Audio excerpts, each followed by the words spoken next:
말씀은 십자가의 복음 14번째 시간으로 기복신앙과 거짓이라는 제목으로 은혜를 나누겠습니다.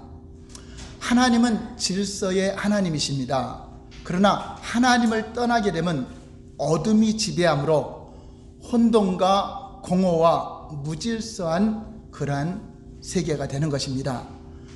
아담과 하와가 범죄한 이후, 하나님을 떠난 이후로 어둠이 지배하므로 그들은 혼돈과 공허 속에 방황하며 살아가게 되는 것입니다. 그런데 그곳에 하나님이 빛이 있으라 하시니 빛이 임하기 시작함으로 말미암아 하나하나 질서가 잡히게 됩니다. 창조의 질서를 회복하시는 것입니다. 이와 같이 아담의 범죄 이후로 모든 사람이 하나님을 떠나 의에 이르지 못하고 다 죄를 범하였음에 하나님의 영광에 이르지 못한 삶을 살게 된 것입니다. 그로 말미암아 악한 마귀, 어둠의 주관자가 지배함으로 삶 속에 혼돈과 공허와 무질서와 각종 문제가 생기기 시작한 것입니다. 그런데 하나님은 빛이 있으라 하신 그 하나님의 말씀이 육신이 되어서 오신 예수님이 세상에 빛으로 오셨습니다. 그래서 누구든지 예수님을 영접하는 자, 빛이신 예수님을 영접하는 자 안에는 그동안 삶 속에 혼돈과 무질서와 공허와 각종 문제 속에 살다가 이제 하나하나 정리가 되고 질서가 잡히고 회복되게 되는 것입니다. 할렐루야! 하나님은 진리이시며 진리 안에 참 생명이 있습니다. 예수님은 내가 그 길이요 진리요 생명이라고 말씀하셨습니다. 진리의 반대가 되는 게 바로 거짓입니다. 이 거짓은 거짓의 아비인 사탄이 거짓말로 아담과 하와를 미혹하는 것처럼 하나님의 백성들, 하나님의 자녀들이 구원받기 원하여 하나님께로 나와야 되는데 거짓 신앙을 만들어서 참 신앙인 것처럼 위장을 해서 우리를 미혹하는 것이 바로 거짓 신앙이라고 하는 것입니다. 그래서 하나님의 백성들이 거짓 신앙체계에 빠지게 되면 항상 삶 속에 거짓이 팽배하게 된다고 하는 것입니다. 성경이 말하는 거짓은 또한 기복신앙과 밀접한 관계를 가지고 있습니다. 기복신앙과 거짓이 어떤 관계를 가지고 있는가? 그럼 기복신앙은 무엇이며 참신앙은 무엇인가 하는 것을 우리가 알아야 됩니다. 많은 사람들이 교회를 정기적으로 다니면서도 참신앙의 본질을 알지 못하기 때문에 기복신앙에 빠져서 잘못된 거짓신앙 체계에 빠져서 거짓된 믿음을 가지고 그것을 잘 믿는다고 착각하며 살아가게 되는 것입니다. 가장 거짓이 만연했던 시대는 남유다 멸망 직전의 예레미야 시대가 가장 타락된 거짓 신앙을 가졌던 걸 볼 수 있습니다. 오늘은 예레미야 시대를 본보기로 이 부분을 살펴봐서 성경에는 거짓 신앙이 무엇이며 참 신앙이 무엇인가를 가르쳐 주는 것입니다. 역사 이야기가 아니라 역사의 흐름 속에 이사야 시대나 예레미야 시대나 아모스 선지자 시대나 또 예수님 당시의 시대나 초대교회나 오늘날이나 거짓 신앙 체계가 너무나 팽배하게 자리 잡기 때문에 참 신앙이 무엇인가를 분별해 주는 것이 성경입니다. 오늘 말씀을 통해서 여러분들도 나의 신앙이 모양만 갖춘 종교인인가 아니면 참 신앙을 가지고 있는가 점검해 보시기 바랍니다. 첫 번째, 거짓 신앙 체계에는 거짓이 가득하다. 물론 거짓말을 하면은 여러분 성경이 진리인데 성경을 벗어나서 다른 이단적인 사상이나 거짓말하면 우리가 분별하기 쉬워요. 그런데 이 사탄은 아주 이조지폐처럼 분별하기 어려운, 모양은 기가 막힌 화폐와 똑같은데 자세히 살펴보면 위조가 된 것을 알 수 있는 것처럼 성경을 잘 살펴보면 수많은 사람들이 제사를 드리고 예배를 드리고 멸망으로 가고 어떤 사람은 참 신앙으로 하나님께 인정받는 신앙을 볼 수가 있습니다. 예레미야 시대는 신앙이 지극히 타락한 시대로서 거짓이 매우 풍부했습니다. 그런데 특징은 그들은 자신들이 거짓에 빠져있다는 것을 모른다는 것입니다. 그래서 성경이 그것을 분별하게 해주는 것입니다. 예레미야서에 나오는 몇 구절만 보아도 얼마나 거짓이 팽배했는가 하나님 관점으로 보겠습니다. 예레미야 5장 31절을 읽어볼까요? 시작. 선지자들은 거짓을 예언하며 제사장들은 자기 권력으로 다스리며 내 백성은 그것을 좋게 여기니 마지막에는 너희가 어찌하려느냐. 예, 말씀을 전하는 선지자들부터 거짓을 예언하고 백성들은 또 그 거짓으로 예언하는 걸 너무나 좋아했어요. 그래서 너희가 심판이 임하였다라고 계속 예레미야가 하나님 말씀으로 경고하는 것입니다. 예레미야 6장 13절 시작.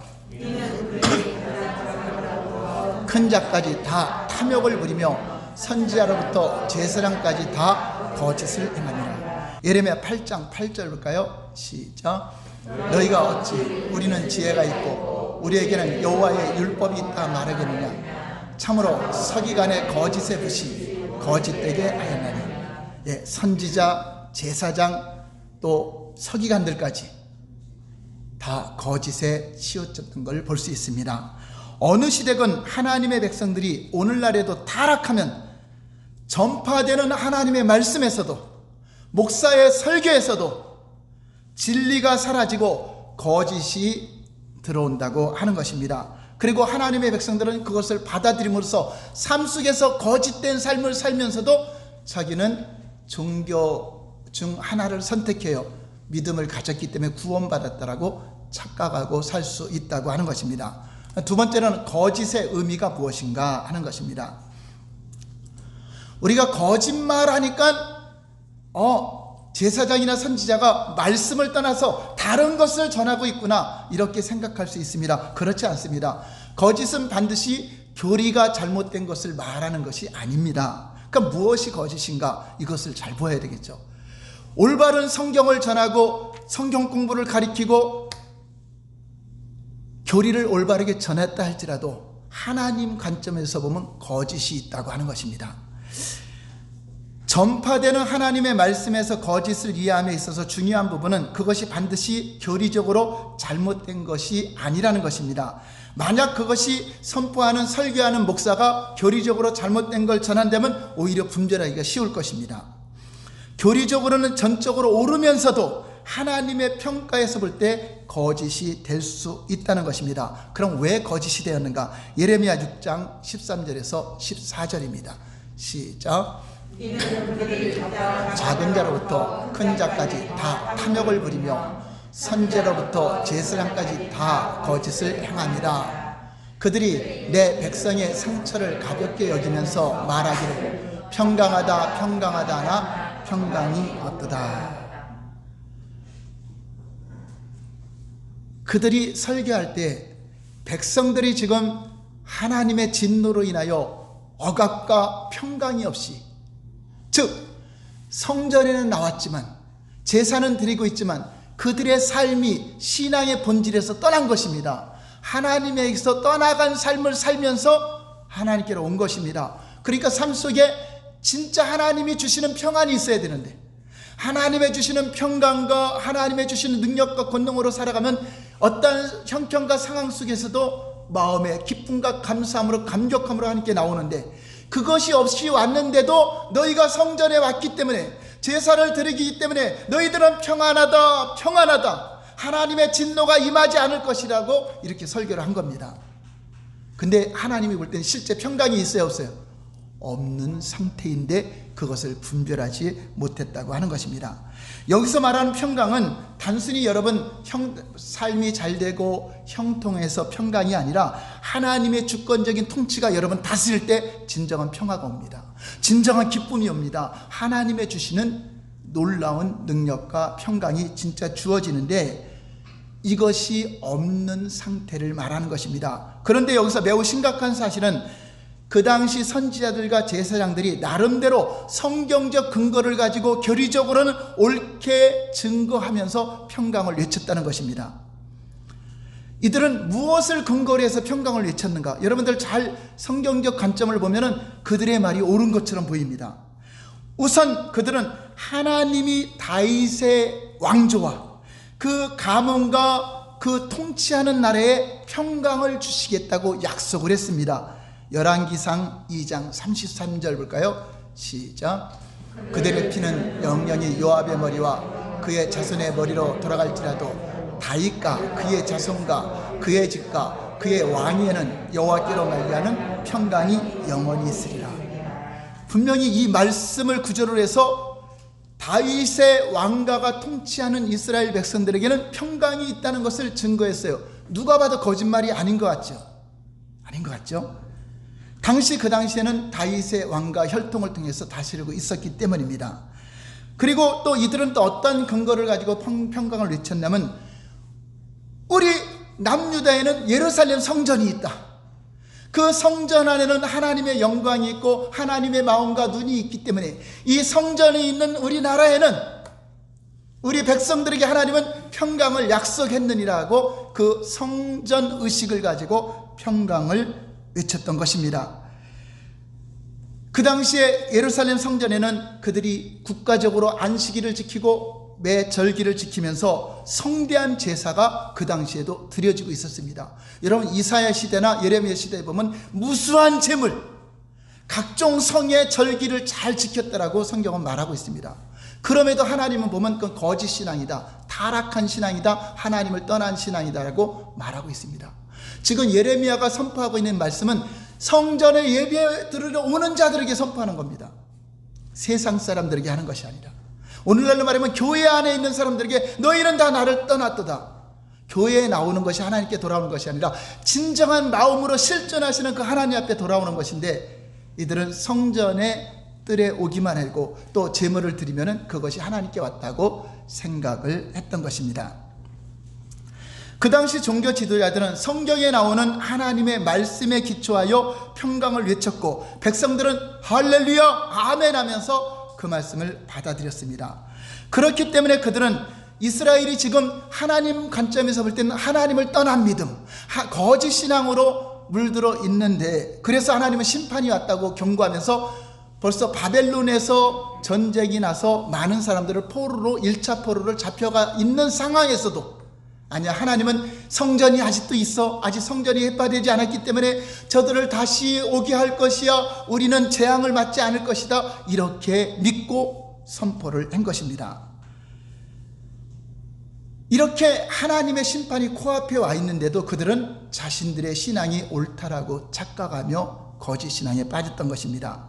그럼 왜 이런 일이 생길까? 두 번째는 영적 분별력이 없으면 하나님의 말씀으로 증거하는 것도 거짓이 될 수 있다는 것입니다. 만약 저와 여러분들이 그 당시에 예레미야 시대에 살았더라면 나름대로 성경적 근거를 가지고 평강을 외치는 목회자들과 너희들의 신앙이 잘못됐다, 너희는 다 하나님을 떠났다고 외치는 예레미야 선지자 중에 누구 말을 듣겠습니까? 성경적 근거를 가지고 평강을 외치는 목사님의 말을 들었을 것입니다. 우리는 그때 안 살았으니까. 예수님 당시에 바리새인과 서기관들도 이사야서를 보면서, 예레미야서를 보면서 우리 조상들은 왜 신앙이 잘못되어 심판을 받았어, 우리는 안 그래 하면서도 똑같이 그들도 하나님의 본질에서 떠나서 예수님의 책망을 받고 심판을 받은 거 볼 수 있습니다. 오늘날에도 우리가 그때 살았으면 예레미야 말을 들을 것이야, 그러면서도 오늘날에도 수많은 사람들이 잘못된 믿음을 갖고 있으면서 참 믿음이라고 착각하며 살고 있다고 하는 것입니다. 예레미야 23장 17절 볼까요? 시작. 항상 그들이 나를 멸시하는 자들에게 이르기를 너희가 평안하리라 여호와의 말씀이다. 그들은 삶 속에서는 하나님을 경외하지도 않고 하나님을 진짜 믿는 그 마음에 그것은 없고, 오직 교리적으로 문자적으로 사람의 가르침을 받아서 하나님께 나온 그들은 멸시하는 삶을 사는 자들에게 주의 종들은 뭘 가르쳐야 돼요? 회개를 가르쳐야 되겠죠. 올바른 신앙의 본질을 가르쳐야 되는데, 평안하다 평안하다 성전에 왔으니까 이렇게 전한 것입니다. 또 시작. 또 자기 마음이 완악한 대로 행하는 모든 사람에게 이르기를 재앙이 너희에게 임하지 아니하리라. 하나님은요, 우리가 구원받기를 원합니다. 회개하기를 원합니다. 전염병이 무서운 것이 아니라 회개하지 않고 자기 맘대로 살다 지옥 가는 게 더 두려운 것입니다. 전염병은 우리 육체를 잠깐 빨리 좀 우리가 육체의 죽음을 맞이할 수 있지만 영원한 멸망으로 가는 게 더 큰 문제이기 때문에 하나님은 전쟁을 통해서라도 칼을 보내고 기근을 보내고 지진을 보내고 전염병을 보내도 내 백성들이 회개하지 않고 돌아오지 아니하였다고 성경은 말하고 있습니다. 지금 온 세계에 이런 재난이 온 것은 돌아오라는 것입니다. 하나님의 도움을 구하라는 것입니다. 회개하라는 것입니다. 그런데 자기 마음대로 살아가면서 회개하지도 않고 성전 안에 와 있는 것이, 여러분 교회에 온 것이 하나님께 온 것이 아니라 여러분 마음이 진짜 실존하시는 그 하나님을 믿어야 되는 겁니다. 그들에게 하나님은 경고하시고 심판하시고 책망하신다는 것을 가르쳐야 되는데 그들에게도 재앙이 임하지 않고 축복만 외치고 평안만 외치는 목회자들이 되었다고 하는 것입니다. 18절 볼까요? 시작. 누가 여호와의 회의에 참여하여 그의 말을 알아들었으며 누가 귀를 기울여 그 말을 들었느냐. 그러니까 여기서 우리는 진짜 참신앙은 뭐냐? 문자적인 성경만 보고 믿는 것이 아니라 오늘날 살아계신 그 하나님, 그분과의 관계를 가져야 된다는 것입니다. 회의에 참석한다는 건 하나님과 친밀한 교제, 하나님이 우리를 점검하고 여러분들을 점검할 때 죄에 대해서, 의에 대해서, 심판에 대해서 점검하시는 그 점검을 받아야 된다고 하는 것입니다. 그게 참 믿음이에요. 예레미야는 하나님의 음성을 듣고 하나님이 시대적 상황을 그들에게 증거한 것이고, 그 외에 거짓 선지자들은 성경적인 것만 인용해서 자기들 전하고 싶은 대로 성경을 취급한 것입니다. 여러분, 문자적인 성경 속에 하나님이 있는 게 아닙니다. 하나님은 살아계시고 이곳에서 우리의 예배를 받으십니다. 여러분, 감동적인 예배, 감격적인 예배, 주님과의 실제적인 교제의 삶이 참 신앙생활이라고 하는 것입니다. 그 당시 그들의 근본적인 문제가 무엇입니까? 바로 여호와의 회의, 친밀한 관계를 갖지 않은 것, 바로 신앙의 본질에서 떠나 있는 것이 문제였다고 하는 것입니다. 우리가 하나님의 관점을 가지고 있지 않으면 우리가 전하는 말씀으로 인용해서 설교했다 할지라도 이 사람이 회개해야 구원을 받는데 평안의 메시지를 가지고 축복한다 할지라도 그 축복은 가지 않습니다. 그래서 하나님과의 관계 속에서 나를 점검하고 분별하는 것이 이렇게 중요한 것입니다. 그 당시 이스라엘 백성들의 관점에서 보면은 성경은 하나님이 다윗의 자손에게 평안을 약속했다. 또 하나님은 이 약속을 신실하게 지키시는 분이다. 또 약속들의 근거하여 제사장들은 평강을 외쳤고 백성들은 아멘 할렐루야하고 받았습니다. 그런 이해를 가지고 있었기 때문에 그들은 예레미야를 통해서 그토록 강력하게 경고하신 하나님의 심판이 지금 이루어지고 있음에도 불구하고 전혀 깨닫지 못하고 회개하지 않았던 걸 볼 수 있습니다. 그래서 우리는 오늘날 주의 음성을 듣거든 하나님은 우상이 아닙니다. 여러분, 우상과 하나님 믿는 거, 여러분, 우리는 전에 우상 숭배했기 때문에 그렇게 믿으려고 해요.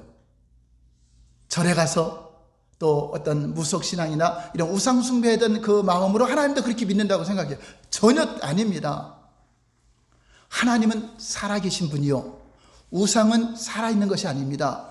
코가 있어도 냄새도 못 맡고, 우상은 눈이 있어도 볼 수 없고, 입이 있어도 말하지 못하고, 귀가 있어도 듣지 못하는 게 우상입니다. 그러나 하나님은 우리를 보시고 우리의 기도에 들으시고 말씀하시는 분, 오늘날 우리에게 하나님의 음성을, 성경 말씀을 통해서 우리 안에 내적인 음성으로 여러분에게 감동으로 주어지고, 여러분이 잘못된 길을 갈 때 그것을 책망하시고 가르쳐 주시는 하나님임을 믿어야 돼요.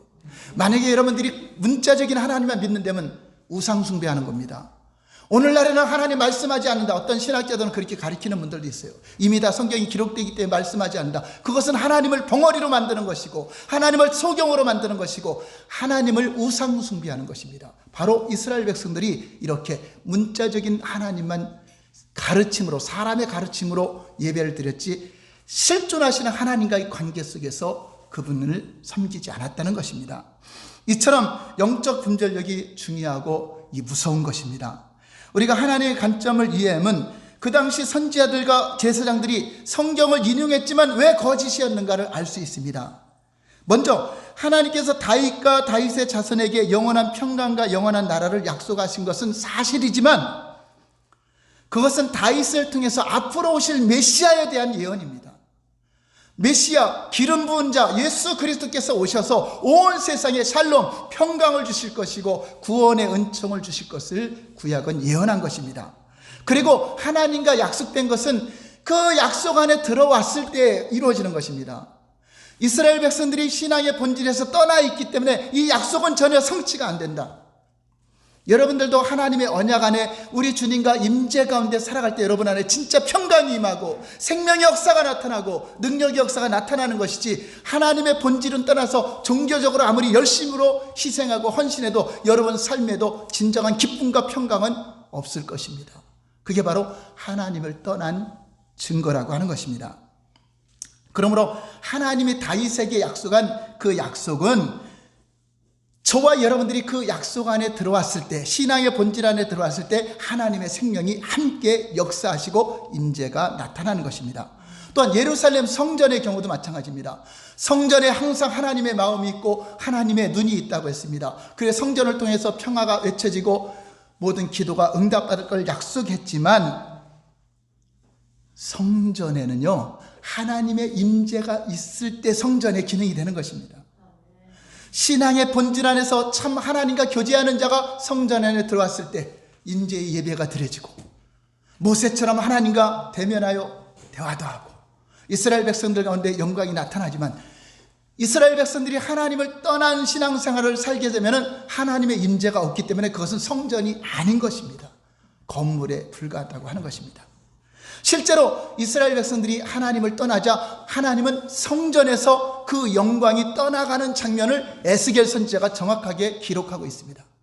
하나님이 떠나간 성전, 오늘날로 말하면 이 예배당 안에 성령의 임재가 없는 예배, 감동이 없는 예배, 성령님과 교통이 없는 예배, 그것은 아무리 수많은 사람이 드렸다 할지라도 그곳에는 하나님의 어떠한 생명도 주어지지 않습니다.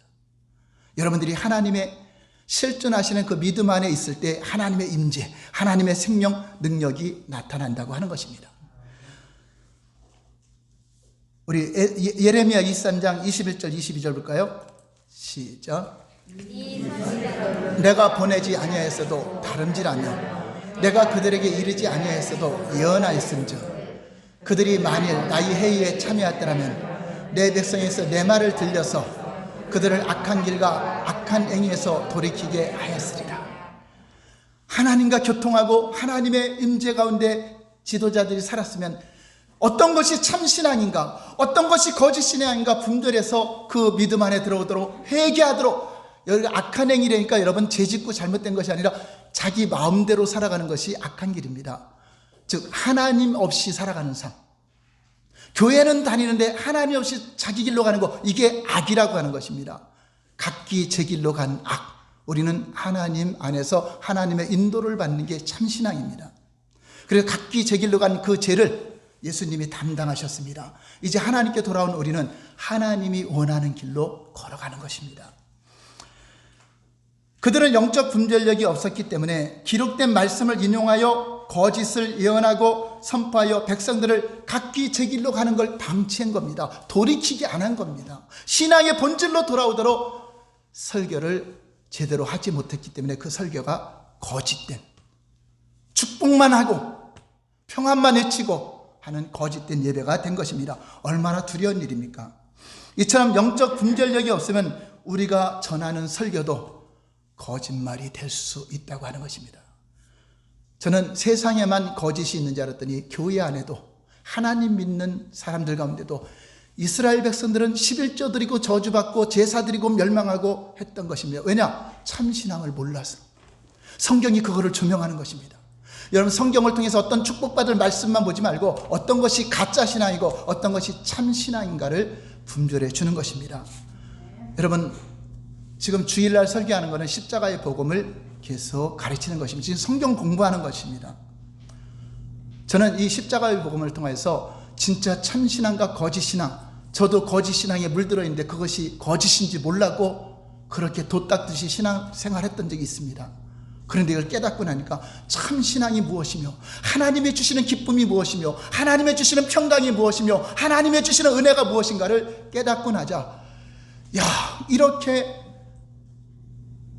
잘 분별해서 가르침을 받았더라면 처음부터 하나님과의 관계 속에서 참으로 하나님을 알고, 여러분 도 닦듯 신앙생활 한들, 희생을 하고 헌신을 한들, 여러분 하나님을 얼마나 압니까? 살아계신 하나님과 얼마나 교통하며 교제하며 친밀한 관계를 가지고 있습니까? 여러분 질문할 때 어떻게 대답할 수 있겠습니까? 그래서 하나님은 이 성전에 내가 이미 떠났다, 영광이 떠났다, 그러므로 성전이 아니라 뭐가 되는 거죠? 건물만 되는 거죠. 여러분들도 예배에 이렇게 모였지만 여기에 성령의 임재가 없으면 여러분들 종교화의 한 이기주의 집단 하나 만들어 놓는 것입니다. 수많은 사람이 모여도 신앙의 본질에 떠나 있으면 지옥으로 갈 자들만 전도에다가 멸망으로 가게 하는 것밖에 안 됩니다. 바리새인과 서기관들이 천국에 가려고 오는 자를 배나 지옥 가게 하는 것과 똑같은 상황이 온다고 하는 것입니다. 예레미야 7장 1절에 4절 볼까요? 시작. 여호와께로부터 예레미야에게 말씀이 임하니라. 이르시되 너는 여호와의 집 문에 서서 이 말을 선포하여 이르기를, 여호와께 예배하러 이 문으로 들어가는 유다 사람들아, 여호와의 말씀을 들으라. 만군의 여호와 이스라엘의 하나님께서 이와 같이 말씀하시되 너의 길과 행위를 바르게 하라. 그리하면 내가 너희로 이곳에 살게 하리라. 너희는 이것이 여호와의 성전이라, 여호와의 성전이라, 여호와의 성전이라 하는 거짓말을 믿지 말라. 세상에 있는 사람들에게 말하는 것이 아니라 예배하러 오는 자들에게 너는 이것이 성전이다 하는 거짓말 믿지 말아라. 3번 반복한 것은 확실하게 성전이 아니라는 것입니다. 예루살렘 성전이 성전이라고 하는 것은 성경이 확실히 기록되어 있어요. 그런데 전이 아니라고 그래요. 그러면 예레미야가 거짓말했겠네. 여러분 그 많은 주의 종들이 이곳의 성전입니다, 여러분들이 이곳에 와서 예배드리고 기도할 때 모든 거 받으십니다, 이렇게 말하는 주의 종가, 이것은 성전이 아닙니다, 여러분 많이 기도해도 받지 않고 많이 헌신해도 받지 않고 여러분들은 다 하나님 떠났습니다, 그렇게 말했는데 어떤 목사의 말을 믿겠습니까? 예레미야 말 안 듣죠. 백성들은 안 들었습니다. 자기들에게 성경을 근거로 해서 평안을 외치는, 자 우리 목사님은 오직 말씀만 전해. 말씀이 중요한 게 아니라 오늘날 우리들에게 주시는 주의 음성이 얼마나 중요한 것인가를 말하고 있는 것입니다. 왜냐? 이미 하나님의 영광이 예루살렘에서 그 성전에서 떠났기 때문에 성전의 기능은 전무하다는 것입니다. 생명이 거쳐져 있다고 하는 것입니다.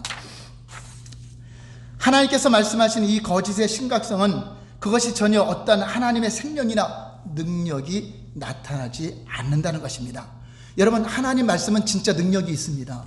하나님 말씀은 권능이 있습니다. 빛이 있으라 하시니 빛이 있는 것처럼 말씀으로 세상이 창조됐습니다. 하나님의 말씀에는 생명력과 권능과 능력이 나타납니다. 그런데 이 능력은 우리가 하나님 안에 들어왔을 때, 신앙의 본질에 들어왔을 때, 하나님과 동행할 때, 하나님의 인도를 따라 살 때 그때 나타나는 것입니다. 여러분 삶의 전 영역에서, 여러분 심령에서부터 혼돈되고 무질서한 것이 여러분 이제 회복되게 될 것이고 질서를 갖게 될 것이고 하나님의 진정한 평강을 여러분들이 누리게 될 것입니다. 여러분이 어떤 의로운 행위 때문에 되는 것이 아니라 진짜 신앙의 본질인 그 하나님의 은혜 가운데 주님을 영접하고 살아가기 때문에 그렇습니다. 그런데 반면에 하나님의 백성들이 교회에 나와서 하나님을 믿는다고 하면서도 실제 삶 속에서 하나님과 상관없이 살아가게 되면은 자기 임의로 하나님의 약속의 말씀을 붙잡고 기도한다 할지라도, 아무리 그거를 전한다 할지라도 그곳에는 어떠한 능력도 나타나지 않을 것이고 사람의 가르침만 된다고 하는 것입니다. 그것이 바로 거짓이며 거짓에는 어떠한 능력도 없다 하는 것입니다. 오늘날에도 하나님 우리의 기도에 응답 주실 줄 믿습니다, 믿습니다 하고 말씀을 붙잡고 기도합니다. 그러나 그 약속들이 전혀 실제는 이루어지지 않아요. 그것이 우리의 백성들의 삶 속에서 실제 삶의 어떤 능력으로도 나타나지 않는 경우가 많이 있습니다. 그 이유는 오늘날에도 많은 하나님의 백성들이 하나님을 떠난 결과 하나님의 생명이 그들에게서 거쳐졌기 때문입니다. 또 이렇게 하니까 율법을 철저하게 지키고 그 사람이 하나님 잘 믿는다, 그것을 말하는 것이 아니라 실존하신 하나님과의 관계를 갖는 것이 하나님께로 돌아온 것입니다. 성전, 이 건물 안에 돌아온 것이 하나님께 돌아온 것이 아니라 살아계신 그분 앞에, 그분은 항상 계시지만 내가 그분을 인정하고 그분 앞에 살아가는 것이 하나님께 돌아온 자의 삶이라고 하는 것입니다. 그래서 우리의 기도와 설교와 고백이 그저 성경적인 교리에 대한 동의를 하고 구원에 대한 지식적 동의를 한다 할지라도 그곳에는 어떠한 생명도, 또 여러분의 기도를 많이 한다 할지라도 중언부언한 것에 불과하기 때문에 어떠한 생명의 능력은 안 나타난다. 왜냐? 그래서 우리는 하나님께 돌아오는 게 또 여러분 내가 열심으로 기도하지 않아서, 열심으로 봉사하지 않아서 응답 안 되나 그렇게 생각하지 마시고 내가 신앙의 본질 안에서 벗어나 있는가, 이거를 점검해 보는 것입니다. 거짓 신앙 측에 빠지면 사람들은 진리보다 거짓을 좋아해요. 바르게 설교하는 것보다 자기 귀에 듣기 좋은 설교를 좋아합니다. 예레미야 5장 31절 볼까요? 시작. 거짓을 예언하며 제사장들은 자기 권력으로 다스리며 내 백성은 그것을 좋게 여기니 마지막에는 너희에게. 성도들이 신앙의 본질에서 떠나면 진리보다 자기 귀에 듣기 좋은 거짓을 좋아합니다. 자기들의 욕구, 자기들의 그 탐심을 채워줄 메시지를 좋아하는 것입니다. 그래서 복받으라, 잘못 살아도 회개에 대한 설교하지 않고, 지역에 대한 설교하지 않고, 심판의 칼, 경고의 칼을 설교하지 않고, 오늘날 통계적으로 그래요. 그런 설교하면 교회 성도들이 떨어져 나간대요. 그냥 복받으라, 평화의 메시지, 어떤 축복의 메시지를 전하면 사람들이 많이 보인대요. 이것을 성경은 부드러운 메시지라고 하는 것입니다. 여러분, 그 부드러운 메시지 안에는 우리가 하나님 앞에 바르게 살 수 있는 회개가 없다는 것입니다. 기복신앙의 정의입니다. 기복신앙은 하나님 중심적인 삶이 아니라 자기 중심적인 삶, 즉 나의 삶의 목적을 이루기 위한 수단으로 하나님을 믿는 것입니다. 그러니까 하나님을 내가 세상에서 어떤 목적을 이루기 위해서 찾는 거, 물론 처음에는 그렇게 나오죠. 그런데 하나님을 만나고 나면 내 뜻과 내 목적이 아니라 하나님 뜻과 목적을 이뤄서 세상을 살아가는 거죠. 내가 성공해야 되는 것도 하나님의 뜻과 목적을 이루기 위해서, 내가 때로는 세상 거 내려놓더라도 하나님의 뜻과 목적을 위해서 우리가 이 땅에 존재하는 거예요. 여러분, 이 땅에 왜 태어났습니까? 우연히 나타났습니까? 태어나고 보니까 있었죠. 근데 성경은 하나님의 영광을 위해서, 하나님이 하라고 하신 일을 이루기 위해서, 선한 일을 위해서 우리가 이 땅에 지음받았다는 것입니다. 그런 자가 성공자의 삶이요, 하나님 목적에 따라 살아가는 우리가 성공자의 삶을 사는 것입니다. 세상에서 아무리 성공했더라도 그들은 실패자입니다. 성공자는 여러분들이 하나님을 믿고 하나님 안에 살며 하나님 뜻과 목적대로 살아가는 것이 여러분이 목적이기 때문에 여러분 최고 성공자가 된 것이고 하나님의 자녀의 신분으로 영광스러운 삶을 살아가게 되는 것입니다. 그러므로 이 세상에서 자기 목적을 이루기 위한 수단으로 전락한 삶, 그것이 바로 기복신앙입니다. 우리가 기복신앙 많이 하잖아요. 하나님이 목적이 아니라, 하나님 뜻이 목적이 아니라 내 뜻을 목적으로 하는 모든 것이 자기 중심적인 삶이요 기복신앙입니다. 그래서 여러분 점검해야 돼요. 여러분 열심히 기도하고 열심히 헌신하고 열심히 봉사하는 그 이면에는 자기 목적을 이루기 위해서 하는가, 어떤 대가적인 이렇게 했기 때문에 복받기 위해서 하는가, 이게 거짓신앙이라는 것입니다.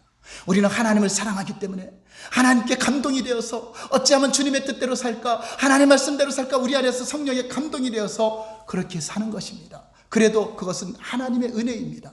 어떤 세상적으로는 어려움과 고난을 당해도 주님의 나라와 그 뜻을 이루어지는 것이 내가 최고의 행복이요 기쁨이요 하고 살아가게 되는 것입니다. 종교 지도자들의 메시지는 일관되게 평강의 메시지, 다시 말해 축복의 메시지였는데 그들의 마음속에 뭐가 있는가 볼까요? 예레미야 6장 13절 14절 시작. 이는 그들이 가장 작은 자로부터 큰 자까지 다 탐욕을 부리며 선지자로부터 제사장까지 다, 백성들 마음속에 탐심이 있기 때문에 탐심을 이루기 위해서 성전에 나가고 탐심을 이루기 위해서 목적을 갖고 있으니 하나님을 떠난 자의 삶이 되는 것입니다. 제사장도 탐심을 위해서, 주예종도 내가 이렇게 회개의 설교나 바르게 살려고 하는 설교를 하면 성도들이 안 오고 축복의 메시지, 평화의 메시지, 세상적인 정보, 상식적인 거 많이 알아서 연구했고 전하면 사람들이 듣기 좋으니까 거기에 많이 몰린다. 그것을 목적으로 해서 설교했다면 그 목사는 가짜입니다. 왜냐? 목사의 마음속에 탐심을 이루기 위해서 목회를 하는 것이기 때문에 그래요. 우리가 목회자로 부름받은 것도 한 영혼이라도 내게 준 자 한 영혼을 실족하지 않고 참 신앙 안에서, 신앙의 본질 안에서 함께 가기 위해서. 저도 이 십자가의 복음을 만나기 전에는 무엇이 거짓 신앙이고 참 신앙, 이거 잘 몰랐어요.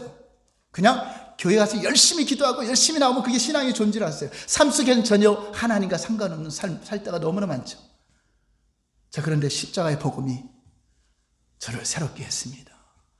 성령님과 교제하는 삶. 여러분, 하나님은 기뻐하라고 해죠. 그 억지로 기뻐집니까? 그런데 성령님과 교통할 때 여러분, 이렇게 기쁠 수가 있을까? 이렇게 행복할 수가 있을까? 이렇게 감동적일 수가 있을까? 여러분, 그것을 느끼게 될 것입니다.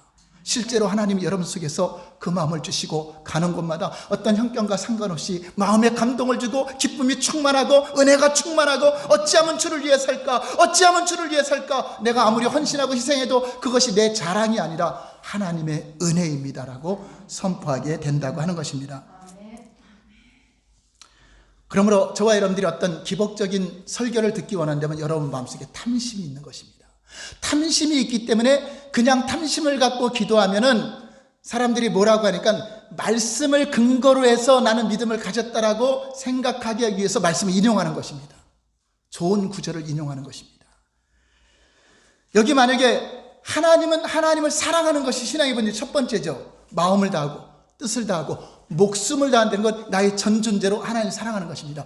하나님이 전존재로 십자가에 생명을 주기까지 우리를 사랑했습니다. 그래서 우리에게도 요구하는 것은 첫 번째가 마음을 다하고 전존재로 사랑하는 것인데, 이것이 안 되고 하는 다음에 열심히 하는 헌신과 희생은 다 나를 떠났도다, 너희가 불법을 행한다라고 말하고 있는 것입니다. 그러므로 하나님을 사랑하는 것이 우선인데, 예를 들어서 여기 대재벌의 외동 아들이 있습니다.